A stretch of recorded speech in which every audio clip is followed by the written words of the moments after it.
risk adjustment operators, innovators, and learners. Welcome to the Hughes Academy Risk Adjustment Made Easy, the Medicare Advantage kind learning series. This is our first live Q&A session of the year, and we are very excited that you are joining us wherever you are joining us from. We appreciate you for learning with us, sharing with us, and we thank you always for the encouragement and the support that we receive from you. There's actually our first live Q&A of 2024. So welcome again, and sorry we had to cancel last week's live Q&A because of the call that came in for the advance notice. So we thank you for joining us and taking time to join us today as we review what we learned through January on the Medicare submissions and counter data records and chart review records, bill frequency codes. So we appreciate you for joining us, and we will take the next 30 minutes that we have, or 28 minutes that we have, to review what we have been covering over the last month, and also check in some Q&As that we have in. So let's dive in. Before we go in, there are some key industry updates that I think is very crucial as we look at Medicare Advantage risk adjustment that are very pertinent to know. So I'll spend some time to go through. I'm not going to spend a lot of time on these, but I just wanted to bring them to your attention so that if you haven't looked at them yet, I would really encourage you to look at them and prepare for them, especially because it's very important in this industry. So the first one that I want to bring to your notice is the CMS computer-based training for payment year 2024. And this can be found on the CSSC website. CMS produces some very fantastic computer-based training. There's module 1, module 2, module 3 talk about risk adjustment calculation. So this was produced out, I think sometime later part of last year, and it is on the CSSC website. So I would really encourage you, especially as we are already in payment year 2024 encourage you to study it, encourage you to learn it, to watch it, to learn from it, because it is very fantastic and it will help you as we prepare for the 2024 payment year 2024 and all the changes that are happening in this risk adjustment space. So I will encourage you to watch and learn this computer-based training. The second one that I also want to touch on is the advance notice. So the advance notice came out last week, and it is out on the cms.gov website. And as CMS does it every year for the payment notice, this is also out on the cms.gov website on the risk adjustment space, and you can comments are due through Friday, March 1st, 2024, before CMS publishes the final rate announcement before April 1st. So I know many of you are chewing this up and learn it, study it, comment it, and so just how you do it every year. So I wanted to bring this also to attention because it's a key part in our industry right now. The last thing that I want to bring to your attention before we dig deeper into what we want to cover today is the May 5th, 2023 HPMS memo. And the May 5th, 2023 HPMS memo touched on the deadlines. And I last week was was the end of a deadline. You can see from here the 2023 final, and we hope that everybody was able to get their data in for 2022 date of service. Um, but immediately you recognize that there is a next thing that is upcoming, which is the 2024 um, 2024 here, where there's a mid-year for a deadline coming in March 1st, 2024. So please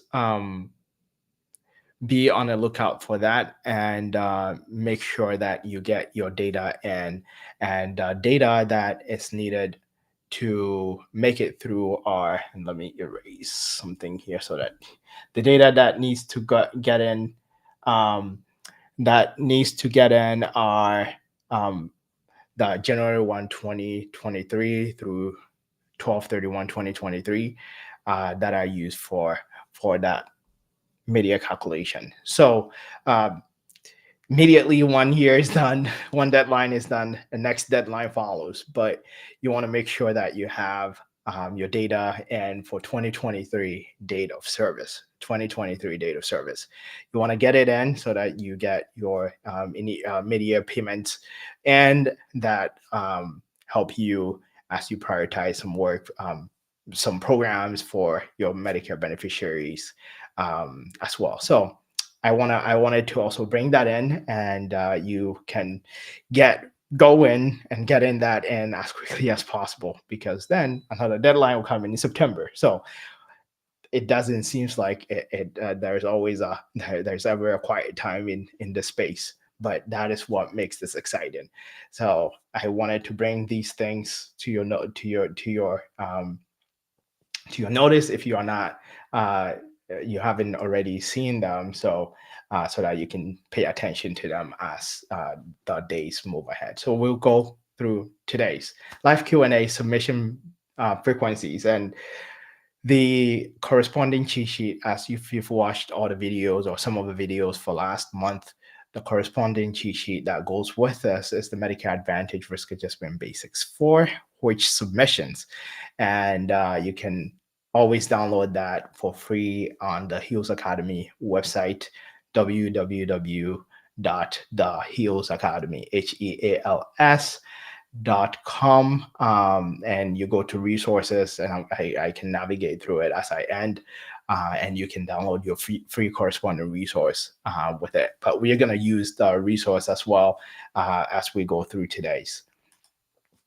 So submission frequencies, and I would really encourage you to watch the videos, all of them, because it's very short. They are all like less than 5 minutes, and you watch, and each one take time to dig a little deeper than what we are going to do today, because we're gonna go through some summaries. So over the last month, through those videos, we went through originals, we went through replacement, and we went through void. And one of the key areas that throughout all of them that we've been looking at is the CLM 05-3, the Loop 2300 CLM 05-3, which is the submitted bill frequency code. So submitted bill frequency code, you will see that all over the place. Originals, we learned that for originals, this is the first submission of a service, encounter data record, or even if you're submitting for chart review, it's saying that that's the first. And if you are submitting for a chart review that is linked, you're linking it to the first submission of the chart review for that encounter data record. If it's unlinked, you are submitting that as the first. So thinking original is just the English word, the original, the first. So when your plan is submitted to CMS, a chart review encounter data record, the Loop 2300 CLM 053, not equal to 7 or 8, so it can be 1, I think mostly 1, are seen to be original. So are treated to be originals, which we will go deeper as we go. So the original is forms the basics for all subsequent updates and corrections if needs be. So as you prioritize originals, it's the cleanest submission. There is no replacement, there's no adjustments to it. So that is how originals are seen and used. We touched on replacements and pretty much replacement as saying what the word actually means. So I have a first one here and I have a second one here, or I have the first one here, I have the second one here, and I'm saying replace this first one with the second one. So if I'm replacing, then pretty much it cancels out this, but then now number two become takes precedence. So number two is there and is being viewed as the record that is being used. Replacements will have that same loop equal to 7. Um, that signify that this record, or to the encounter data system, that this record is a replacement and it is replacing what it was originally submitted. So it needs to be linked, right? So replacement needs to be linked. This apply in uh, encounter data records and chart review records the same. So it needs to be linked. It is maintaining accuracy. Maybe there is you found a mistake in the diagnosis, or um, in HICPEX or CPT codes or something else, and you want to make changes to it. So replacements are used for that. But when submitting replacement, the idea is that I'm canceling I'm canceling the first one, but now the second one that is being replaced takes precedence. So that is the record that's been used. The third one that we discussed last month is voids. So voids, the CLM um, 05-3, the value is equal to 8. So original not 7 or 8, replacement is 7, and void is 8. So void is also pretty much saying to the system, you have record 1, record 2, and it comes in here is voiding record 1. It's pretty much cancel record 1, but what is saying that with this void process, there's nothing left. Unlike the replacement, where now the 2 comes in place of 1, void is saying, hey, cancel everything. So that's what voids do. So they cancel everything, nothing remains. So that is the difference between original, replacement, void, and voids are used instead of replacement if you want to cancel everything. You made an initial submission and want to now cancel everything off. So that is what voids are used for. Voids needs to be linked as well. Because if you don't link it, then we don't know what you're trying to void. So it needs to be linked. I think if it's not linked, it will probably not go through. So voice needs to be linked to a record that is being voided, and you want to make sure that you are linking to the right encounter data record or chart review record. You doing chart review voids, then you're avoiding chart reviews.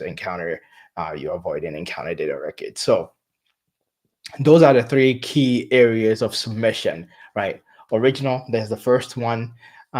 Maybe sometimes, I want to replace the original, and maybe I want to now clear everything out. You don't necessarily have to submit it in sequential. If you submit it original and the original is wrong and you want to clear out the original, you can, and there is nothing that you want to void, you want to replace with, then submit a void, clear out the entire record, and that is gone. If you want to, instead of clearing out completely, you want to replace it with something else, then replacement, you submit a replacement. So knowing what to do, what you intend for, knowing what you intend the record to do allows you to know how you need to submit it, and how it needs to be interpreted, and how it needs to be processed, and how it needs to be used. So knowing this is very crucial, because if you didn't intend to clear it up and you submitted a void, then the entire record is vanished. It's vanished. Not like the record is vanished, but you understand. So knowing the intention of what needs to be done help you to know how you need to submit it, and then how it plays out into the next phases of things that we'll be talking about. So that is a bit of summary of what we've been going through throughout. We went through last month. What we went through last month. So that's bill frequency codes, and that is how it's being used in encounter data record and chart review record submission. So I'll go through some questions that that are here, and we'll discuss them as we go. First question that I have here, claim bill frequency codes applicable to EDR submission or chart review submissions or both? As I said earlier, and also in the earlier videos, they are applied to both. They apply to encounter data submissions, they apply to chart review submissions, and there are several examples. If you look in the submission guide, it references replacing previously records in EDRs or CRRs. So it tells you that it is applicable to both, right? So this is a replacement, for example, for the number value 7, and then here is showing the link. You're linking it to the ICN or the ICN of the accepted encounter that you want to replace. And if you look at the previous one, the 1 and 2, and you're replacing. So basically, the submission bill frequencies applies to both encounter data records and applies to chart review records. So thank you for the question, and it's applicable to both. The question here is, after the risk adjustment deadline for payment year, what claim bill frequency code should I use for EDRs or CRR submissions? After the risk adjustment deadline for payment year, what claim bill frequency code should I use for EDRs or CRR submission? For example, we just had a deadline from last week, right? And plans are still to continue submission even after the deadline for completeness. So after a deadline, there is a deadline, right? If you are still submitting for the record is still original, it doesn't matter. Then it's still original. So the bill frequency code being used is the one, or not 7 or 8. If you are submitting after a deadline and you are replacing, then literally it's 7. And if it is after the deadline and you are avoiding, then it's 8. So after the deadline, bill frequency submission doesn't affect, a deadline doesn't affect what bill frequency code you need to submit. It is more on, is the record an original record even after the deadline? Is you didn't submit for that service and the deadline has passed, and this is the first submission that is going in, it is still original. So use the 1 or not 7 or 8. If it is after the deadline and you're cleaning up, and you want to clean up and replace one record with another, as we pointed out, want to replace this. This is number 2, this is number 1, and you want to replace it number. You want to replace number 1 with number 2. Then it is so that there's complete record. Then you're using 7. If after the deadline you want to void, so 1 is here and 2 is here, and you want to say it's after the deadline still, this record shouldn't have been reported at all, and I need to clean it up, then you still go ahead and submit 8. So deadline doesn't necessarily affect the bill frequency code that needs to be submitted. It is more of what are you submitting to do. Is it original? Is it then one? Is it replacement? Then seven? Is it void? Then eight? So deadline doesn't affect it. I hope this is clear. Next question here is, how do bill frequency codes impact risk adjustment eligibility? How does bill frequency codes impact risk adjustment eligibility? And I gave some examples when I was going through the series of videos last month. Um, so depending on how the risk adjustment eligibility, I'm thinking this means if this affect, if the record becomes eligible for risk adjustment or not. Um, so for eligibility for risk adjustment, if you looked at the 2015 risk adjustment filtering logic, then it is dependent on the if it's professional, outpatient, OPT, or inpatient. The risk adjustment filtering logic is different for all of them. So this is HCPCS based filtering. Outpatient is HCPCS and type of bill, and then the inpatient is just the type of bill. So in that case, then the bill frequencies doesn't affect in that way. So on that high level, that bill frequency doesn't affect it.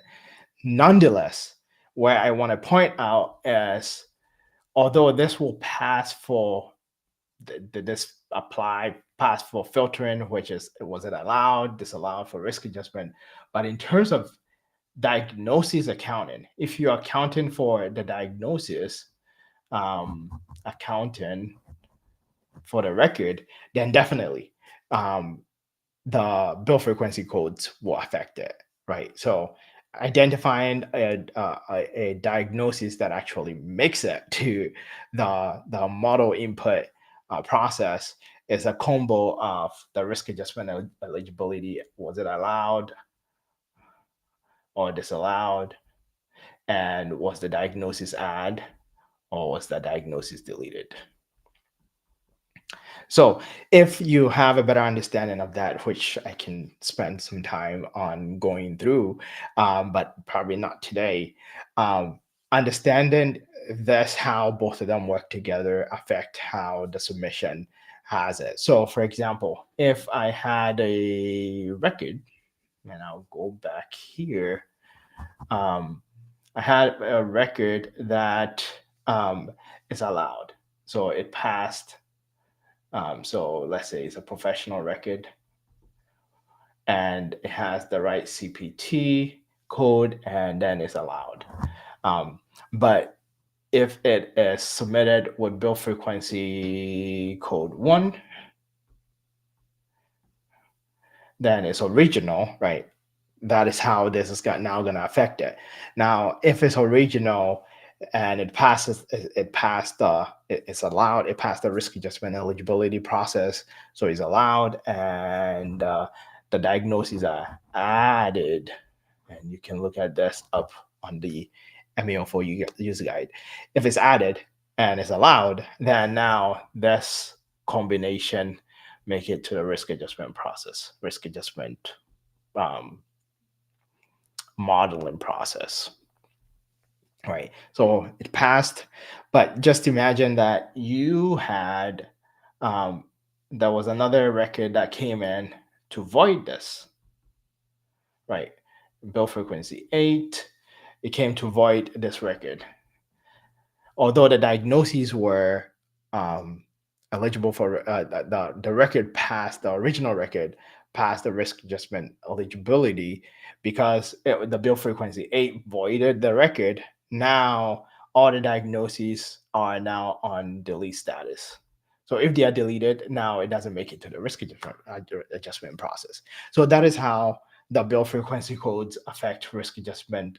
Not necessarily eligibility, but more of ultimately how it makes it to the diagnosis on the record, make it to the encounter data, the risk adjustment process. Sorry. So in terms of eligibility, not necessarily, but it takes in a combination way with understanding how this works with the allow disallow process and um, um, knowing the risk adjustment eligibility process and the submission frequencies working in combination, because having that better understanding will finally help you to know what to do. Um, so just imagine it wasn't voided, but it was replaced, and there are different diagnoses. It can become very messy and interesting. But at least you can see how it doesn't directly affect um, risk adjustment eligibility per se, but in terms of ultimately making it to the risk adjustment modeling process, it will definitely affect it. Um, so those were the questions that came in over over this time, and wanted to spend some time to dig us through them.